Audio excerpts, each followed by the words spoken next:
Good morning, 7th class.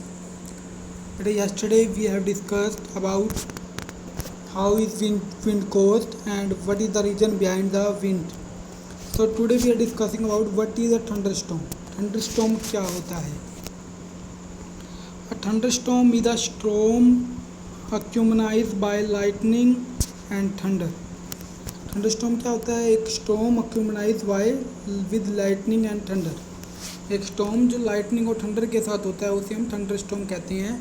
Formation of the thunderstorm needs moisture चाहिए thunderstorm को form होने के लिए। This is required to form clouds and eventually rain. Clouds के form होने के लिए मॉइस्चर चाहिए थंडरस्टॉर्म को लिए। फ्रंट लाइक सी ब्रिज और mountain that can help in lifting the warm air upward. Front जैसे माउंटेन चाहिए या सी ब्रिज चाहिए जो कि वार्म एयर को ऊपर की तरफ लेकर जा सके। Repeatedly rising warm air due to the sun's heat the temperature of a place rises.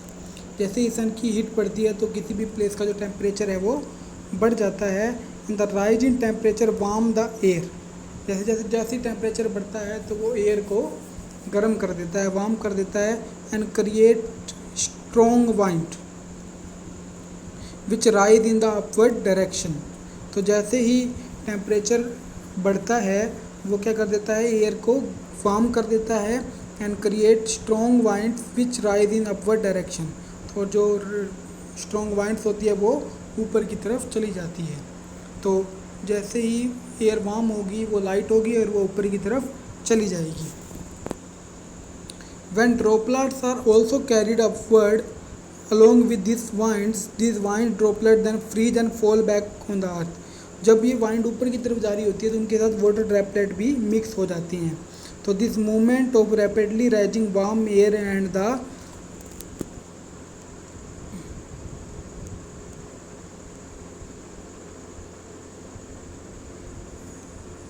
The falling droplets of water create lightning and sound. तो जब ये वाटर के साथ जब ये वाटर वेपर एयर के साथ मिक्स हो जाते हैं तो ये कैसे एक लाइटनिंग और साउंड की तरह प्रोड्यूस होती हैं। तो जब ये वाटर वेपर जब एयर के साथ मिक्स हो जाती हैं तो ये लाइटनिंग और साउंड की तरह नीचे गिरते हैं। ये जो वाटर के जो ड्रॉपलेट्स हैं ये लाइटनिंग करते हुए और साउंड करते हुए ज़मीन पर गिरते हैं। और ऑल थंडरस्टॉर्म डेंजरस? क्या सारे थंडरस्टॉर्म डेंजरस हैं? Yes, all thunderstorms are dangerous. सभी थंडरस्टॉर्म डेंजरस हैं। Lightning occur with all thunderstorm this can kill many people.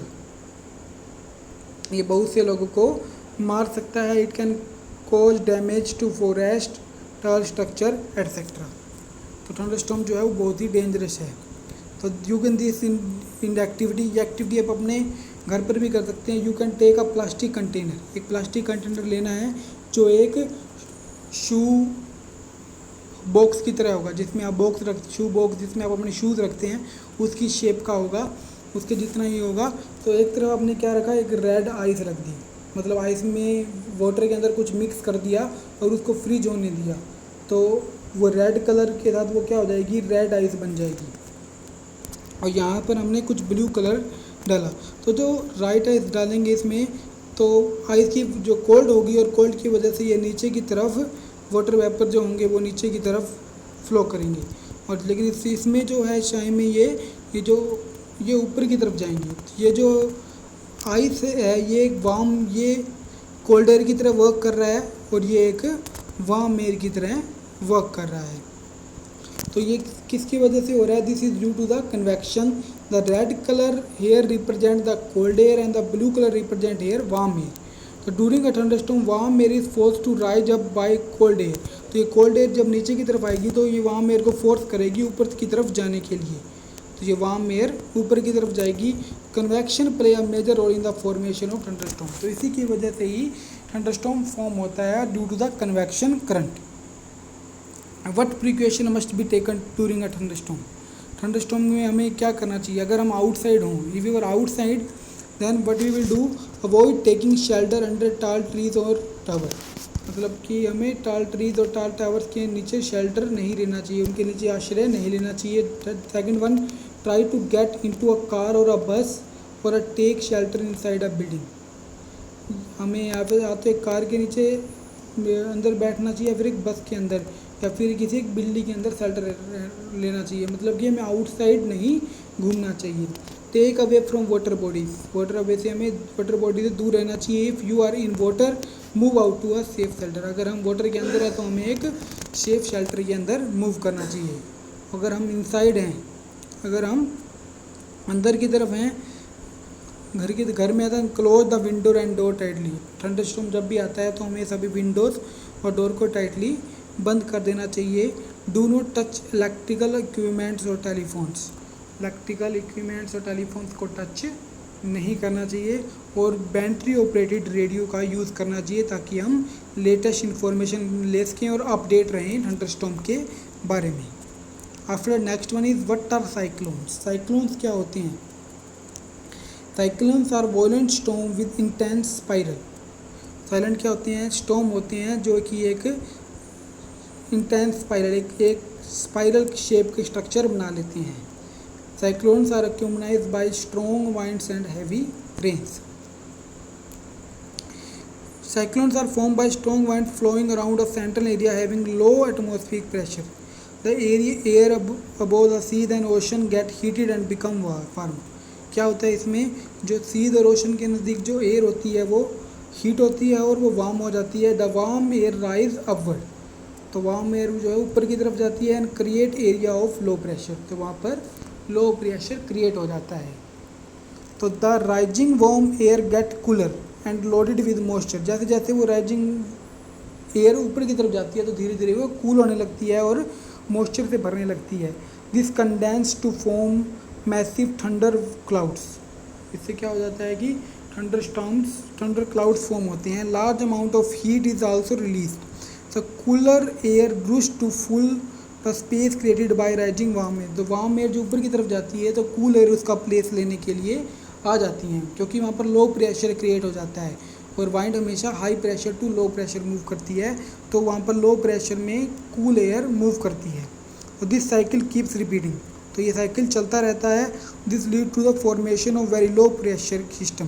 तो जैसे ये साइकिल चलता रहता है, वार्म एयर हाई वार्म हुई, वहाँ पर ओशन के पास वार्म होकर वो ऊपर की तरफ जाएगी। अगेन ये साइकिल चलता रहेगा और जैसे जैसे वहाँ पर लो प्रेशर क्रिएट होगा, जितना लो प्रेशर क्रिएट होगा वैसे वैसे वाइंड की स्पीड बढ़ती जाएगी। तो this strong rotate faster and faster forming a very huge circle.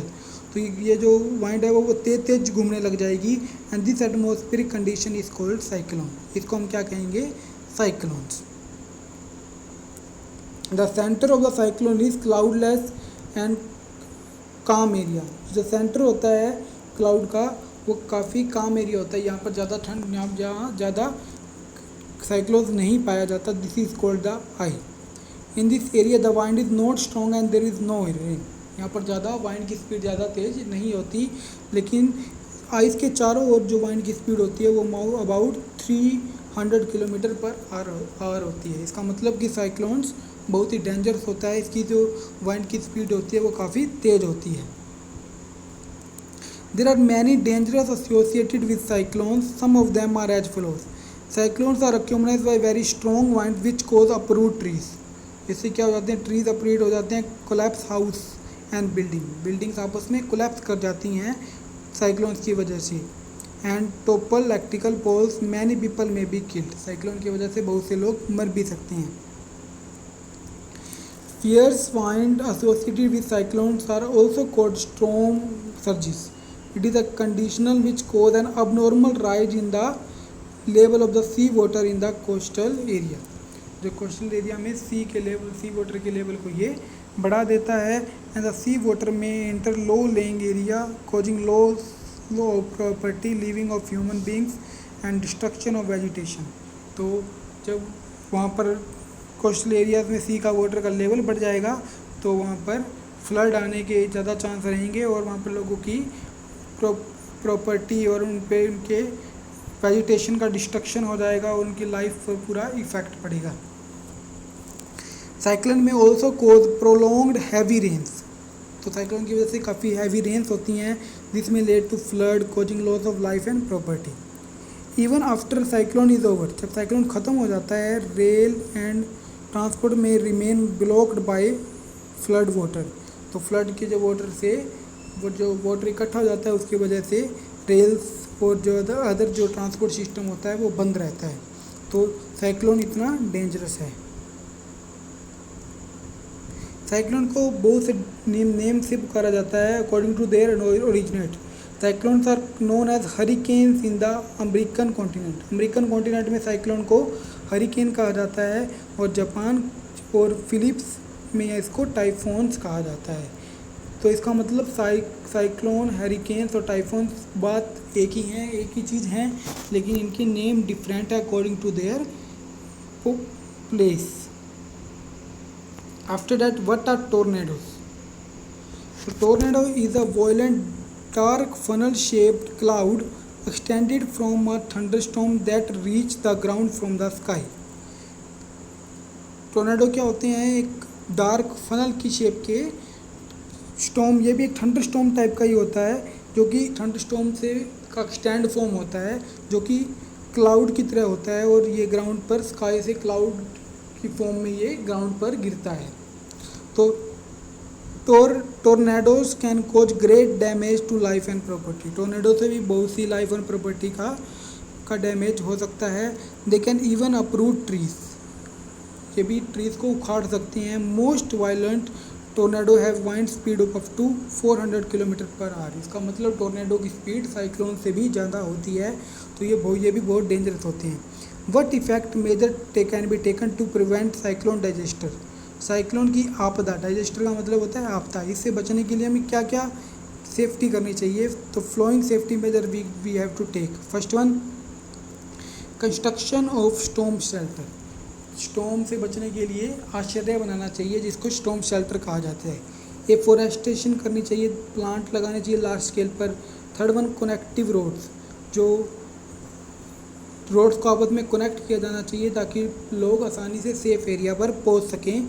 Warning should be given rapidly and repeating to general public को वार्निंग देनी चाहिए, फिशरमैन एटसेट्रा को वार्निंग देनी चाहिए कि साइक्लोन्स के बारे में, कि साइक्लोन्स अब होने वाला है, तो वो उस प्लेसेस पर ना जाएं। Generating public awareness about the measure that can be taken by the people to avoid damage caused due to the cyclone. लोगों में अवेयरनेस फैलानी चाहिए कि साइक्लोन से बचने के लिए लोग क्या क्या प्रिकॉशंस कर सकती हैं। तो this may be done through information brochures and pamphlets, talk show over television and discussion with expert over radio. ये किसके द्वारा किया जा सकता है? पैम्पलेट्स के द्वारा किया जा सकता है। टेलीविज़न पर इंफॉर्मेशन देकर भी लोगों को अवेयर किया जा सकता है। After that, check point 2, what are monsoon winds. Monsoon winds क्या होती हैं? जब कोई वाइंड मॉइस्चर के साथ मूव करती है तो उसे हम मॉनसून वाइंड्स कहते हैं। हमने देखा था कि ओशन से वाइंड लैंड की तरफ मूव करती हैं जिनमें वाटर वेपर प्रेजेंट होती हैं, तो उन्हें हम मॉनसून वाइंड्स कहते हैं। तो what cause lightning during a thunderstorm. Thunderstorm में लाइटनिंग किसकी वजह से होती है? क्योंकि जो वाइंड होती है उसमें वाटर वेपर मिक्स हो जाती हैं और वो फिर रेन की फॉर्म में, रेन ड्रॉपलेट्स की फॉर्म में नीचे की तरफ गिरते हैं। This cause of lightning and thunder storm. What is the cyclones. Cyclones क्या हैं? We have discussed right now. Cyclones क्या होते हैं? The strong wind rotate faster and faster forming a very huge circle. This atmospheric condition is called cyclone. तो strong winds होती हैं वो काफ़ी तेज़ मूव करती हैं और एक बहुत बड़ा ह्यूज सर्कल बना लेती है, जिसको साइक्लोन कहा जाता है। What is a typhoon. Typhoon क्या होता है? Typhoon is the other name of the cyclone. Typhoon भी साइक्लोन ही होता है। It is generally spoken in the American continent to the cyclones. So same definition we will write here. What is a cyclone? The strong wind rotate faster and forming a very huge circle. तो strong wind होती है वो बहुत तेज move करती है और एक बहुत बड़ा सर्कल बना लेती है, जिसको साइक्लोन कहा जाता है। तो this you will mark in your book this 4 questions. After that fill in the blanks. Moisture laden winds are called dash. Moisture से भरी वाइंड्स को क्या कहा जाता है? Monsoon winds. मॉनसून वाइंड कहा जाता है जो कि मॉइस्चर से भरी होती हैं। Dash are generally accompanied by strong winds and heavy rains. Heavy rains और स्ट्रॉन्ग वाइंड से क्या होता है, साइक्लोन्स होता है. So up to here you will read today and do the checkmate 2 in your books. Okay students, thank you.